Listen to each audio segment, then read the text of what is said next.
Selanjutnya mungkin saya persilahkan kepada Bapak Dr. Muhaimin bin Tokian MPH untuk menjawab dua sekaligus pertanyaan dari Bapak Mansur dan Bapak Dr. Gigi Saputra Eskom IMA. Kepada Bapak Dr. Muhaimin bin Tokian MPH, dengan hormat disilakan.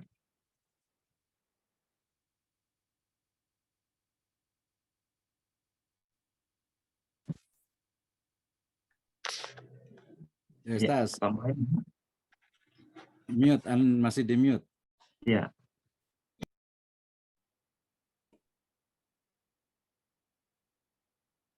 ya oke. Silakan Pak. Ya. Okey. Berkenaan soalan apakah mahasiswa di Singapura diajarkan fikih syariah? Kami juga pernah mendapatkan informasi bahawa mahasiswa Muhammadiyah tidak belajar zakat ternak. Okey, sebagai salah seorang pelajar di sana, memang kita tidak belajar tentang zakat ternak ketika saya belajar di sana. Tapi soalan ini sebagusnya saya serahkan kepada Dr. Ihsan yang sangat aktif di sana di bidang syariahnya. Mungkin beliau dah lebih tepat untuk menjelaskan ini. Kalau Ustaz Dr. Ihsan boleh ambil alih nanti ya. Tapi saya akan kembali ke soalan seterusnya, iaitu daripada Dr. Gigi. Terima kasih sudah bertanya. Bagaimana trend pendekatan secara ilmiah dalam studi Al-Quran di Singapura? Lantas bagaimana kelebihan dan mungkin evaluasinya? Jadi berdasarkan penyampaian saya itu, sebenarnya itu adalah pembelajaran Al-Quran di peringkat dasar ya, iaitu kalau mula daripada belajar Iqra sepertinya Iqra dan boleh sampai ke peringkat tilawah. Jadi pendekatan secara ilmiah ialah sebenarnya di situ masih agak samar-samar. Makanya saya menggagaskan model ini untuk melihat pembelajaran ini dilakukan secara lebih ilmiah lagi dengan model yang secara tersusun. Jadi untuk setakat ini di Madrasah Separuh Masa sepertinya tidak kelihatan itu, masih belum kelihatan. Tentang bagaimana kelebihan dan mungkin evaluasinya, mungkin kelebihannya kalau kita dapat melihat anak-anak yang dapat membaca Al-Quran dengan baik, maksudnya mengenal huruf hijaiyah, kemudian dapat mengeja, kemudian dapat membaca ayat Al-Quran surah-surah pendek dengan baik di peringkat rendah, kemudian naik ke peringkat yang menengah dengan boleh membaca surah-surah yang panjang, mengenal hukum tajwid dan sebagainya. Dan lepas tu kemudian masuk ke tilawah, mereka akan dapat membaca seperti orang-orang di luar sana. Itu satu evaluasi yang sangat didambakanlah oleh masyarakat Singapura yang belajar di Madrasah Separuh Masa. Untuk sekarang ini masih dalam pencarian yang belum kelihatan. Mudah-mudahan dengan doanya Pak Dr. Gigi ini akan menjadi kenyataan. Terima kasih. Oke, tambah sedikit mungkin, mohon maaf sebelum Ustadz Ihsan nih. Ya, Mungkin silakan Pak. tadi ya pertanyaan dari Dr. Gigi itu sebenarnya terkait dengan Al-Quran and Science gitu ya, Al-Quran dan Sains. Kebetulan saya juga masih diberikan amanah untuk membantu mengajar di Muhammadiyah Islamic College di Singapura, dan ini juga ada satu pelajar kita yang datang juga, ada welcome to Sister Elmi Hamidah ya. Nah kemarin juga satu di Muhammadiyah Islamic College ini ada satu departemen atau prodi namanya ilmu Al-Quran dan tafsir lah ya, kita sebut saja ilmu Al-Quran dan tafsir. Nah pembahasan tafsir kemarin yang terbaru itu terkait dengan bagaimana ternyata ya tadi pemaknaan terhadap Al-Quran dengan scientific approach gitu ya, dengan pendekatan saintis, misalnya menerjemahkan tadabbur dengan inference, kemudian juga bagaimana ayat-ayat tentang lahmul khinzir dan lain sebagainya. Nah itu menjadi bagian ya dari kajian Al-Quran dan sains di Singapura. Kalau tadi yang Ustaz Muhaimin memang fokus beliau adalah kepada kajian Al-Quran ataupun model pembelajaran Al-Quran di madrasah madrasah. Ya, dari madrasah itu tadi paling tinggi itu adalah 17 sampai 24 tahun ya.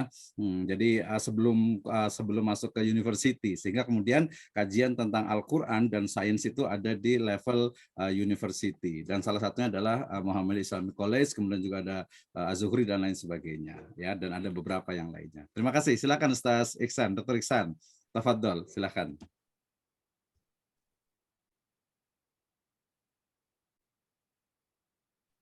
Ya. Mungkin bisa lanjut Pak, mic-nya Pak Dr. Iksan. Baik. Ya. Terima kasih Pak Dr. Misno, Pak Dr. Muhaimin. Saya hanya sedikit menambahkan ya tentang pertanyaan apakah diajarkan tentang zakat ternak tadi ya, zakat ternak. Jadi sebagaimana perguruan tinggi yang lain, perguruan tinggi Islami, Muhammadiyah Islamic College atau MIC itu mempunyai fakulti-fakulti, ya, fakultas-fakultas yang tentu mempunyai tupoksi masing-masing ya, atau mempunyai preference apa subjek-subjek akademik yang diajarkan. Sebagai contoh misalnya dulu Dr. Muhaimin, beliau adalah alumni dari Fakultas Dakwah, Manajemen Dakwah. Kalau saya dahulu daripada syariah perbandingan mazhab, dan di sana juga ada Fakultas Bahasa Arab, ada Fakultas Tarbiyah, tapi sekarang sudah tidak ada. Bahasa Arab masih ada, dakwah, dan kemudian seperti yang dikatakan Dr. Misno tadi adalah Fakultas Tafsir dan Hadis.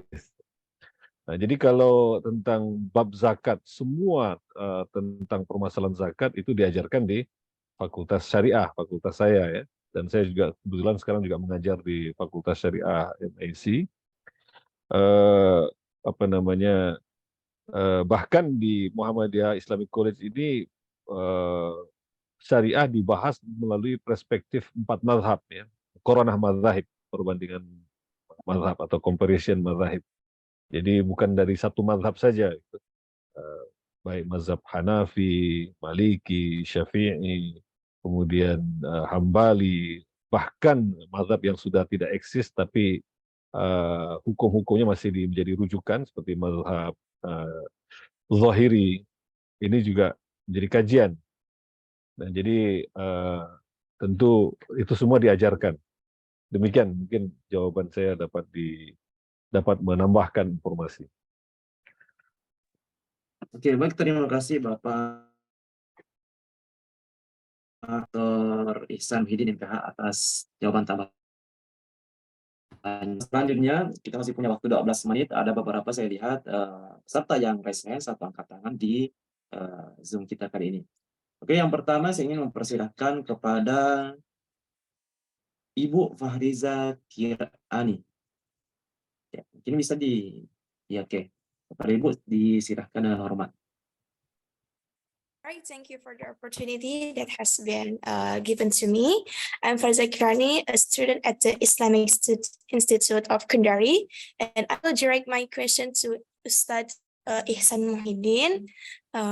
From the best of my knowledge, according to CNN Indonesia, Imam Grand Mosque in Mecca, namely Hasan Bukhari, declared with this Wasatiyah Islam discussed in KTT in Bogor 2018, the ulama also agreed to uphold the value of the Wasatiyah paradigms of Islam as an individual and collectively living culture. However, this is also challenged in the implementation of Wasatiyah Islamic in Indonesia because there is still an understanding that Islam is a rigid religion. It is difficult to accept the different and is considered an extension or camouflage of the various radicalism programs. Okay, my question is, what is the best given to Islam to rectify the Wasatiyah paradigms as the teaching of Central Islam, for example, is applied in Indonesia? All right, and what's the benefit of applying a Wasatiyah Islam in our life. Thank you for the opportunity. All right, that's my question. Thank you, sir. Iya. Oke, ya. Baik, ya, mungkin langsung dijawab saja Pak tentang pertanyaan tadi dari Ibu yang tadi ya. Luar biasa Tadi, pertanyaannya. silakan Pak. Allow me to answer in bahasa Indonesia ya. So good question. Mengenai apa namanya, mungkin ada dua poin ya dalam question tadi. First adalah tentang bagaimana implementasi wasatiyah itu sendiri dan apa benefit dari melaksanakan wasatiyah. Bahwa Yes. pelaksanaan wasatiyah di Singapura ini mungkin agak sedikit spesial, agak sedikit unik karena di Singapura mempunyai satu ulil amri yang dia sangat sentral bagi masyarakat Islam Singapura, yaitu Majelis Ugama Islam Singapura.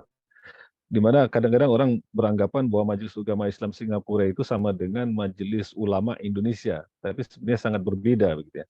So, kalau di Indonesia Majelis Ulama Singapura, Majelis Ulama Indonesia ketika memberikan fatwa, fatwa ini tidak mengikat gitu. Artinya mungkin boleh menjadi pertimbangan di kasus-kasus di pengadilan ataupun sebagai referensi bagi pihak-pihak berwajib, tapi bukan menjadi sebuah produk hukum yang harus ditaati.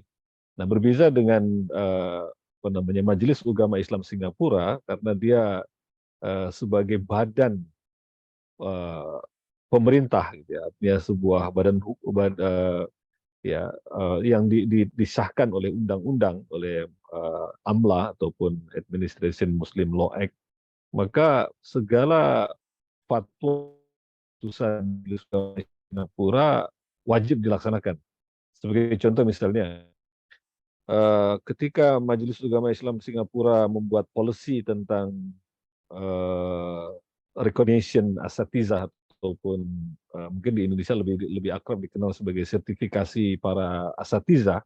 Nah, ini dia bukan hanya sekedar encouragement ataupun himbauan, tapi sebuah undang-undang yang wajib ditaati. Artinya siapa saja yang mengajar agama, hatta mengajar membaca Al-Quran, kalau dia tidak ada tauliah ataupun sertifikat dari Majelis Ugama Islam Singapura, dia akan ditangkap dan diajukan ke pengadilan dan dianggap sebagai melanggar undang-undang, akan mendapatkan hukuman, dianggap sebagai crime.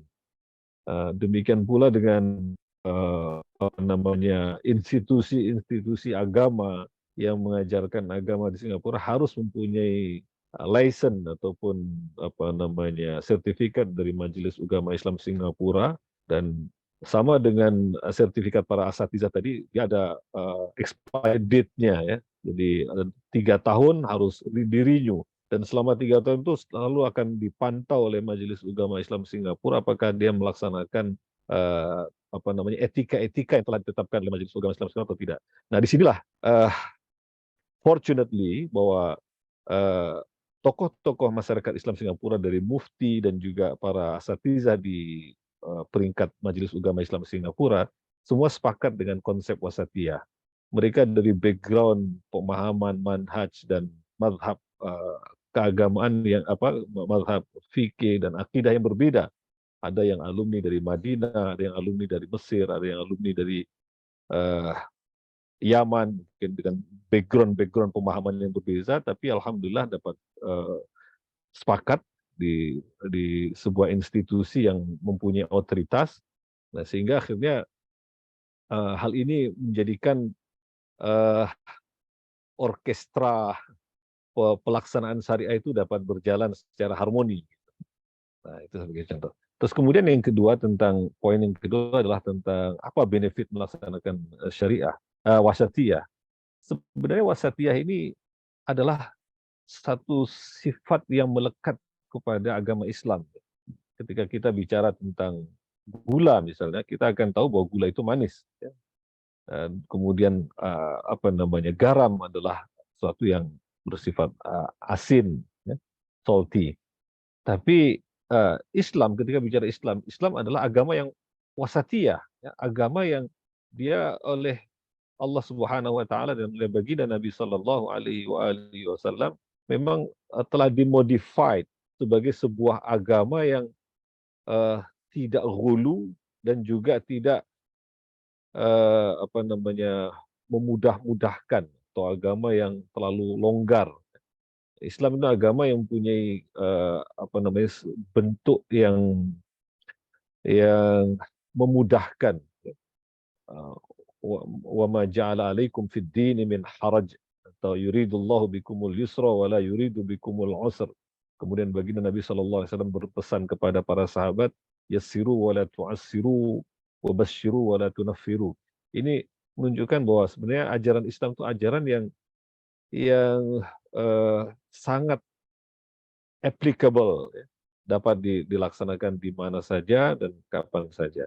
Nah, dan sekali lagi saya ingin memberi emphasize bahwa wasatiyah adalah sifat asli agama Islam. Adapun sifat ekstrim, ghulu dan lain sebagainya itu sebenarnya bukan sifat Islam. Allah alam bisawab. Demikian. Oke, baik, jawaban yang super sekali dari Bapak Dr. Ihsan Muhyidi yang menjawab pertanyaan dari Ibu Fahriza Kirani dari IAIN Kendari. Mudah-mudahan puas dengan jawabannya. Thank you, Selanjutnya, sir, for the answer. baik. Ya, Selanjutnya, pada kita beralih kepada satu atau dua lagi penanya yang melakukan raise hands dari Bapak Ahmad Zulfikar. Pak Ahmad Zulfikar, ya. Oke, saya kira dari tadi melakukan raise hands, yang artinya tidak sabar untuk bertanya tentang materi yang ada. Oke, kepada Bapak Ahmad Zulfikar, dengan hormat disilakan.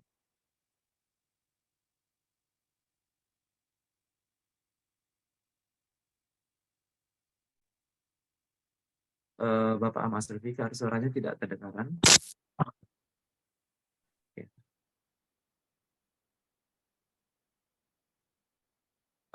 Mungkin bisa dibuka headsetnya dulu.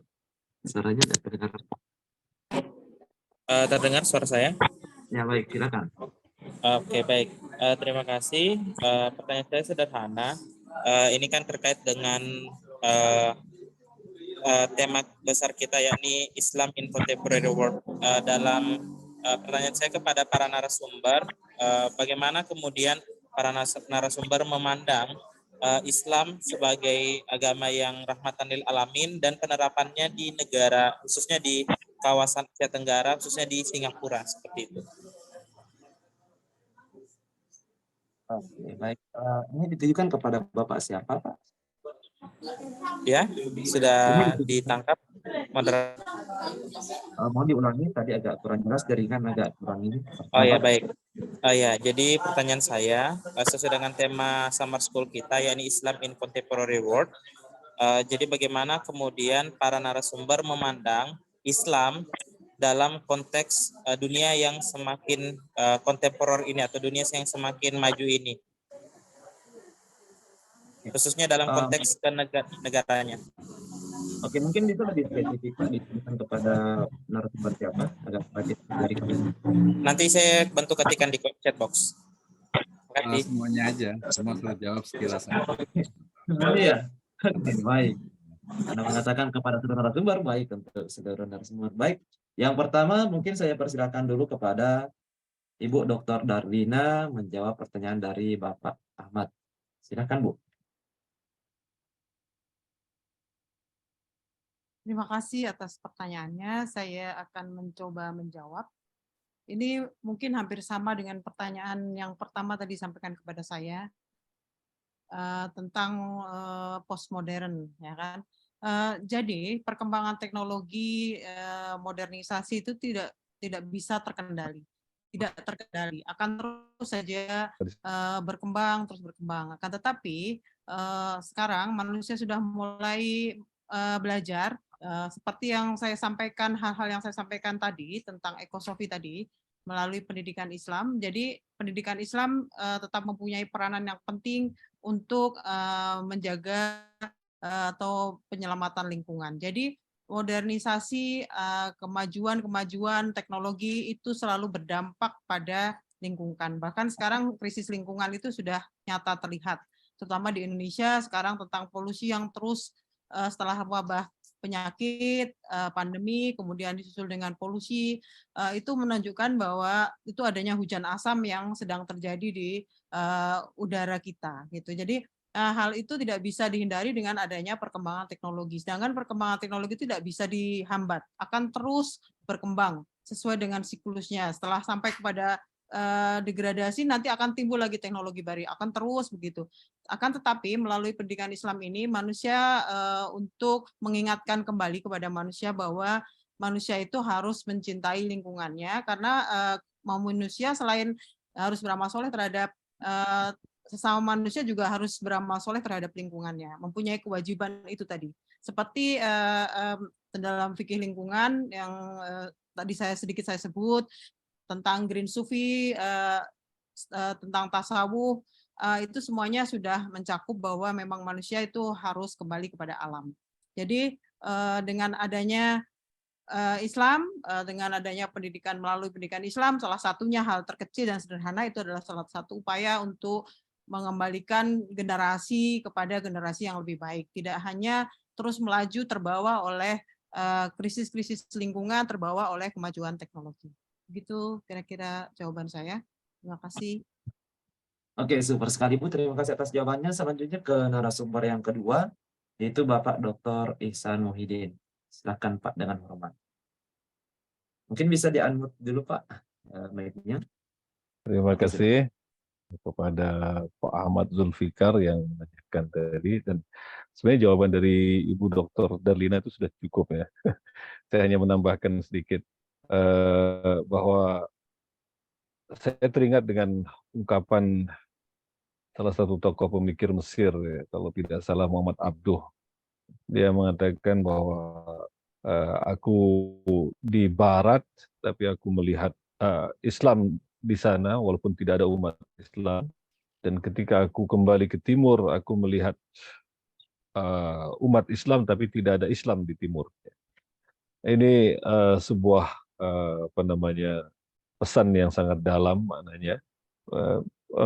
Bagaimana agar kalau dikaitkan dengan pertanyaan bagaimana Islam menjadi sebuah rahmatan lil alamin, seharusnya Islam rahmatil alamin itu bukan sebuah hayalan, bukan sebuah harapan, tapi sebuah keniscayaan.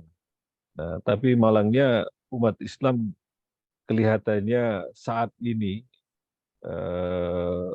belum betul-betul mengamalkan nilai-nilai Islam. Ya, seperti yang saya kemukakan dalam presentasi tadi, di mana hasil survei yang sangat ilmiah dan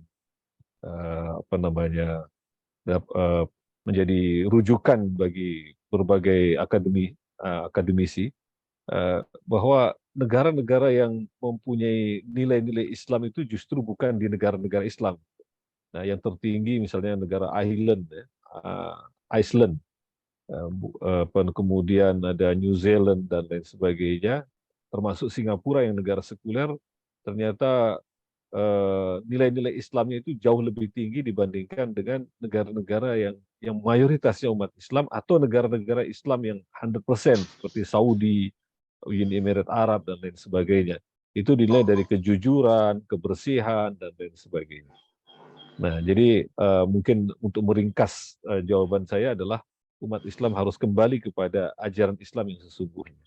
Wallahu a'lam. Oke, terima kasih banyak Pak atas jawabannya yang sangat bermanfaat. Selanjutnya jawaban dari Dr. Muhaimin bin Tokyan MPH tentang pertanyaan dari Pak Ahmad tadi. Waktu dan tempat Pak, disilakan dengan hormat. Terima kasih Pak Ahmad Zulfikar. Soalannya tentang Islam sebagai rahmatan lil alamin.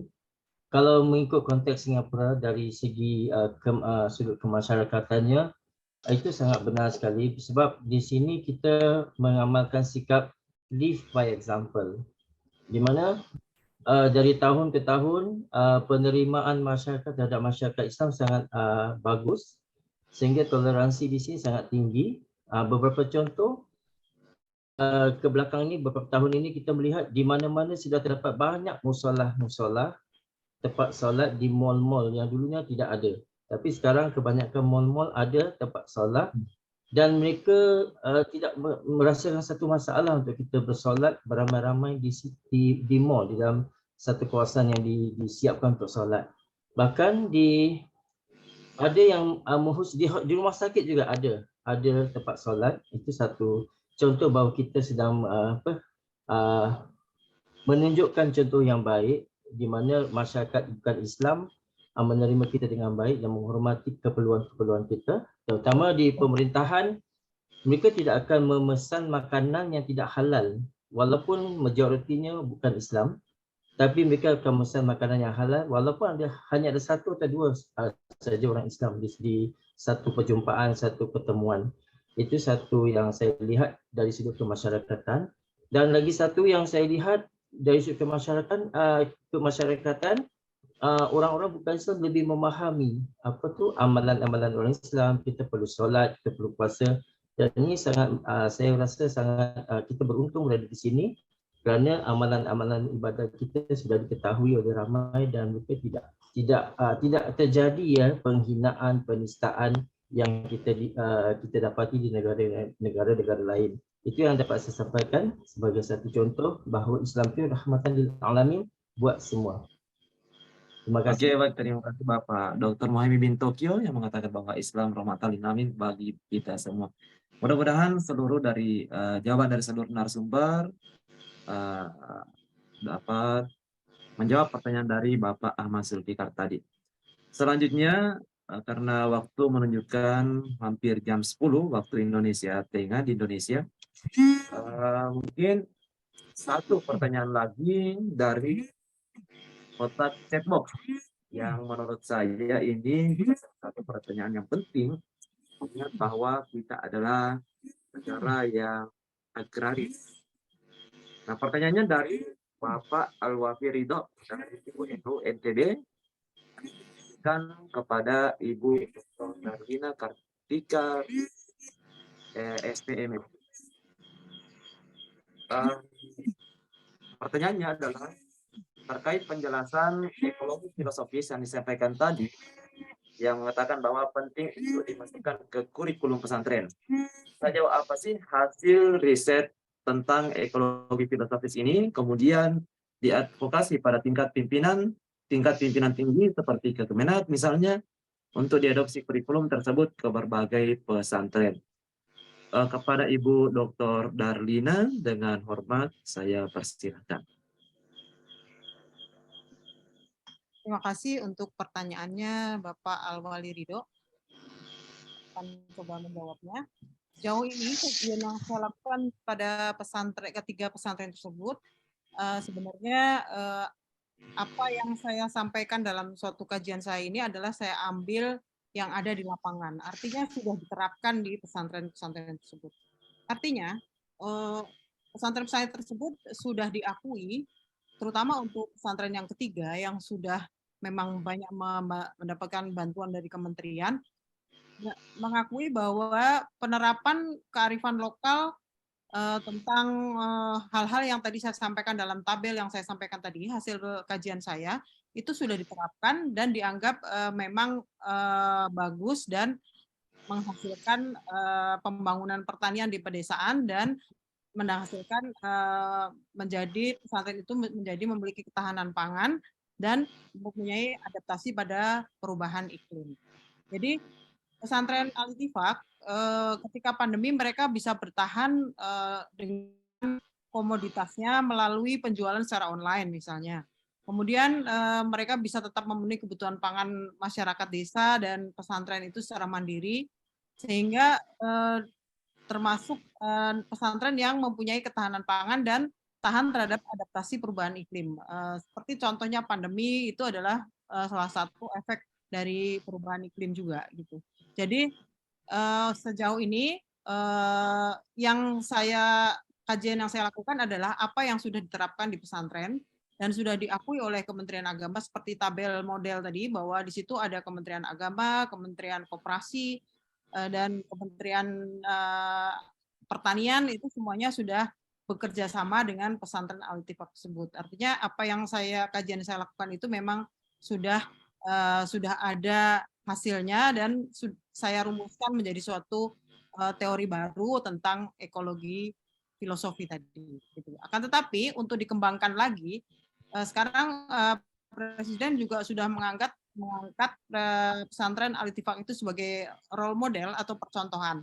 Karena manajemennya sangat bagus, jadi semua pesantren di Indonesia diminta untuk bekerja sama dengan Al-Ittifaq sebagai role modelnya. Jadi semua santri alumni diberi lahan untuk mengelola lahan, menjadi ketua kelompok tani, kemudian menjadi DKM juga. Jadi mereka semuanya mengembangkan pertanian di pedesaan di sekitar Ranca Bali. Begitu jawaban saya untuk sementara. Barangkali ada yang mau bertanya lagi. Baik, itu tadi jawaban dari Ibu Dr. Darlina Kartikarini, SPMSI, atas pertanyaan dari Bapak Alwafi Ridho dari UNU NTB. Jawabannya sangat memuaskan, Bu, dan menambah ilmu bagi kami tentang ekosofi, filosofi. Ya, karena waktu sudah menunjukkan jam 10 lewat, saya kira mungkin saatnya untuk menutup pertemuan kita pada Summer School Islamic in Contemporary World pada malam hari ini. Sebagai moderator, menyampaikan sebuah kesimpulan bahwa dalam materi kita ini, dalam pertemuan pada malam hari kita ini, ada beberapa pembahasan, diantaranya adalah ekosofi, kemudian wasatiyah di Singapura, dan model pembelajaran AQL di madrasah di Singapura. Dari beberapa materi tadi, banyak sekali ilmu-ilmu yang bermanfaat dan ilmu-ilmu baru yang dapat kita dapatkan, dan menjadi pedoman atau menjadi salah satu hal yang bisa kita aplikasikan ke depannya. Ya, sebagai moderator mengucapkan banyak terima kasih kepada para narasumber, Bu Dr. Darlina Kartikaroni SPMSI, Bapak Dr. Ihsan Muhyiddin MPH, Bapak Dr. Muhaimin bin Tokyo MPH, dan terkhusus juga kepada Bapak Dr. Abdul Misno SHI SE MEI sebagai keynote speaker pada malam hari ini. Semua luar biasa, super sekali ilmu yang telah disampaikan. Dan sebelum saya akhiri, sebagai moderator, saya atas nama Alwardi, salah satu mahasiswa IAI DDISD Derapang, mengucapkan permohonan maaf bila mana dalam pertemuan Zoom pada malam hari ini terdapat kesalahan atau hal-hal yang tidak diinginkan, mengucapkan permohonan maaf sebesar-besarnya. Demikian, lebih dan kurangnya mohon dimaafkan. Wabillahi taufiq wal irsyad. Wassalamualaikum warahmatullahi wabarakatuh. Waalaikumsalam warahmatullahi wabarakatuh. Syukran, terima kasih Bu Dr. Darlina, Pak Dr. Iksan, Pak Ustadz Iksan, Ustadz Muhaimin, dan panitia semuanya. Sekelahiran. Sama-sama. Mudah-mudahan bisa kasih gabung lagi ya semuanya. next time ini. Insyaallah. Bu Dr. Darlina ya, jangan lupa fikih lingkungannya. Pak Dr. Iksan, wasatiyahnya harus di combine ini insya Allah nih ya. Insyaallah. Karena ada masa lagi nih. Ustaz Muhaimin juga jazakallah khairan. Iya.